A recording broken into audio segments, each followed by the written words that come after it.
now last 61 years, 60 years, 61 years, you see, India is my home. Eventually, you see, 4 different school of thought about Buddha Dharma. All our mind filled by Nalanda thought, Indian thought. Now I'm 87-year-old. I have, you see, 4 commitment. Number 1 commitment, I'm a human being. I'm one of the 7 billion human beings. We human beings need 1,000-year-old India's tradition of Karuna. With Karuna and ahimsa, that humanity really need. So my number 1 commitment, try to promote India's sort of concept of ahimsa and Karuna as a human being. And again, you see, Indian tradition, secular, not necessarily as a religious practice, but simply we are human beings. We have to live together on this planet. You see, last so many centuries, human beings killing each other. In the previous century, First World War, Second World War, it's immense sort of violence. But actually, we are same human being. We have to live together on this planet. Now, even these days, some conflict.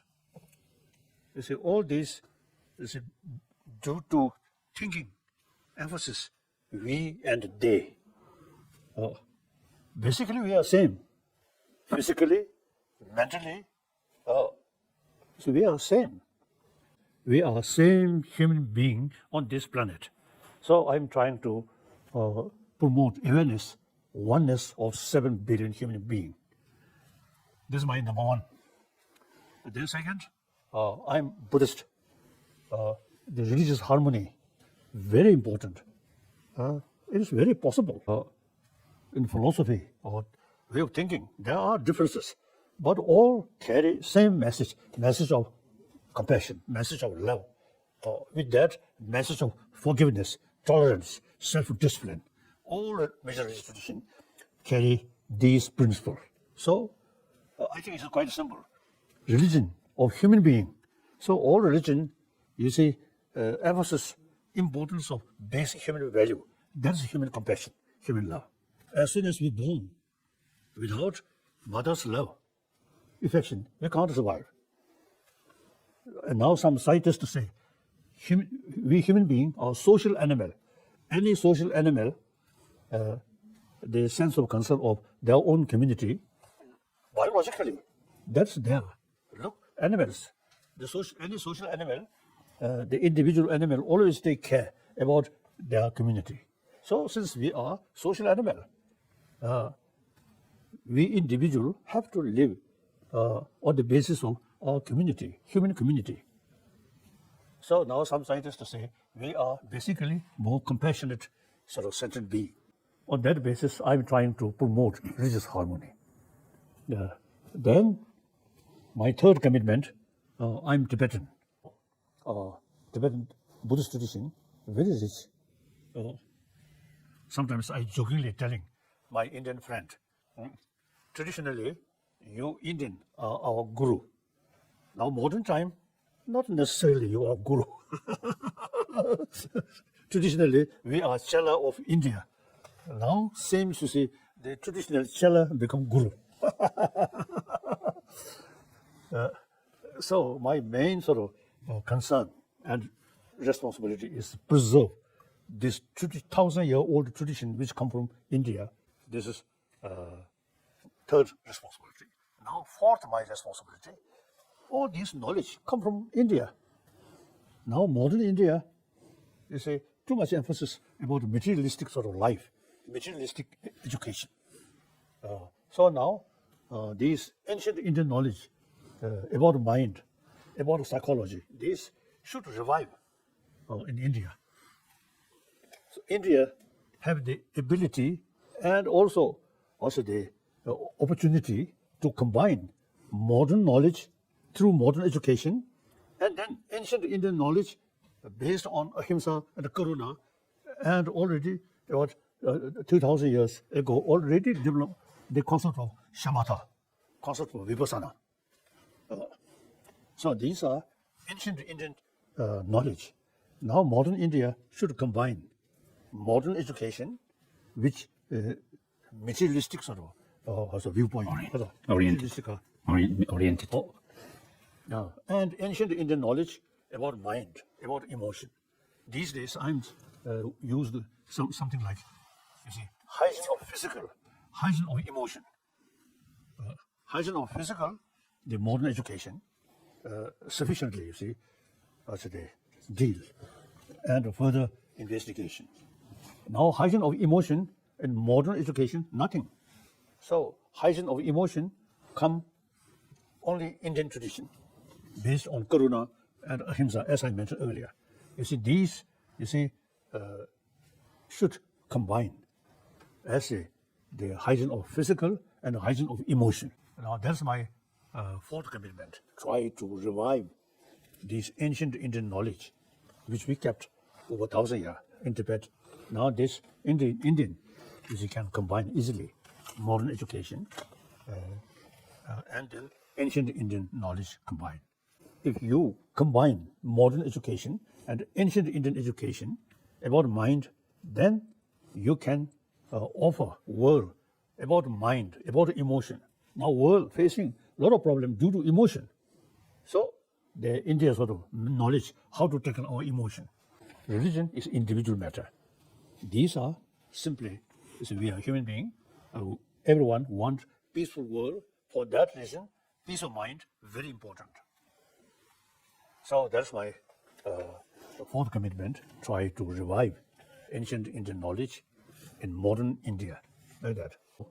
The India now, unfortunately, as I mentioned earlier, I think since British introduced education according English sort of style, Western style.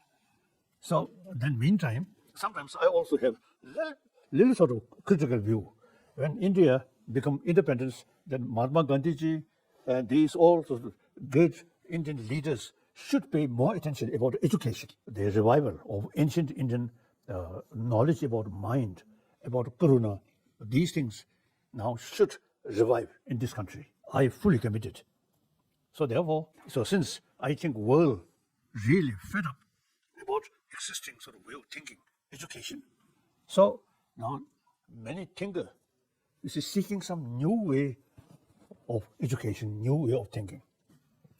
I think India really have great potential. This is my feeling. Thinking, our mind, our wisdom, thinking, analyze. Then you get the conviction, non-violence, Karuna, ahimsa. These are key factors for happy individual, happy community, happy world. Not thinking about God, about next life. Simply, you see, how to build peaceful world. In order to peaceful world means, firstly, in our heart, peace must develop. So that's India's Karuna and ahimsa. That's the basis of peace. So through knowledge, through education, you can develop inner peace. So that's more important. So I feel most important is use human intelligence combined with human, as a social animal, warm-heartedness, combine human intelligence and human, compassion combined. That's the basis of all religion, like that. When I see this beautiful concept of Karuna and ahimsa being constantly frustrated by forces that seem to be so much stronger, I get very rattled. I feel very defeated. We must utilize human intelligence. So now oneself full of compassion, full of concern of other people. Meantime, some people is totally against that, and then the real sort of motivation, say, out of compassion, out of concern of their well-being. So with that motivation, for temporary, sometimes you may need utilize more wrathful method. For example, now these different deities, you see, out of compassion, the sense of concern of their well-being. If there is no other way to stop that, then, if necessary, some kind of more wrathful method to stop that out of sense of compassion. So that's not so out of hatred, not out of anger, but genuine sense of concern, out of compassion. Then the method, for temporary method, sometimes more because of the forceful way to stop. Regarding religion, particularly Buddhist Indian tradition, the main thing is motivation. If motivation is negative and smile, give some gift, it's wrong. It's sincere motivation, helping them, and some cases, if necessary, little bit sort of wrathful way. So everything, the motivation.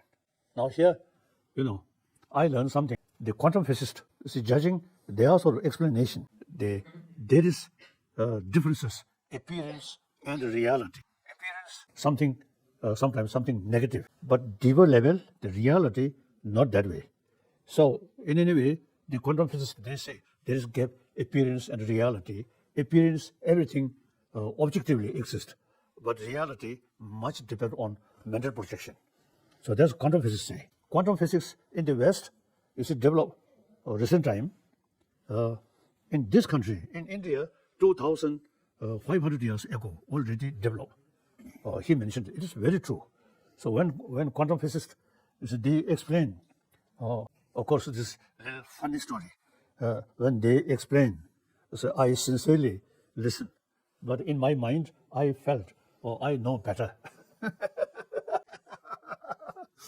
We actually daily basis practice these things and make distinction, appearance and reality, like that. So therefore, all these negative emotion, very much based on appearances, and go deeper level, then you see, not like the appearances. So therefore, all the appearances, things objectively exist. Then grasping something good, something bad, and good, too much attachment, something bad, too much anger. So, you see, these appearance not necessarily according to reality. So in the reality, every human being, including our enemy, or even if it's a demon, all these want happiness, want peace. So everyone deserve our compassion. So make a distinction, appearance and reality. That's important. So-called enemy appears due to certain sort of reason, temporary, not the reality. The reality is still human being, still sentient being, want a peace, want a friend, want a smile. You see, thinking this line, then the negative emotion reduce. 1,000-year-old Indian tradition of ahimsa and Karuna, so they should put in education field or secular way. Then I'm very, very eager go to Delhi.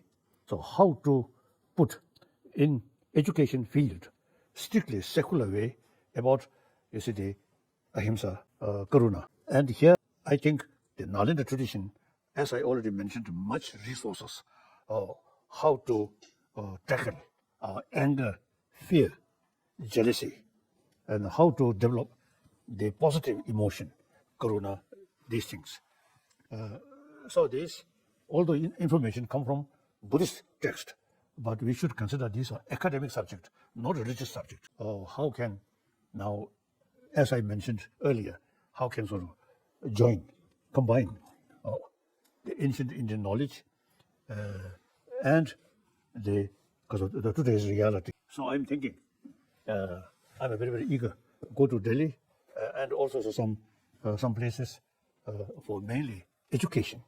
So now I think India should make some effort, and for that, as I mentioned earlier, I'm very, very keen to discuss, to organize some educationist sort of meeting and scholars. As I mentioned earlier, a revival of ancient Indian knowledge and combine modern knowledge and ancient Indian knowledge in the name of hygiene of physical, hygiene of emotion.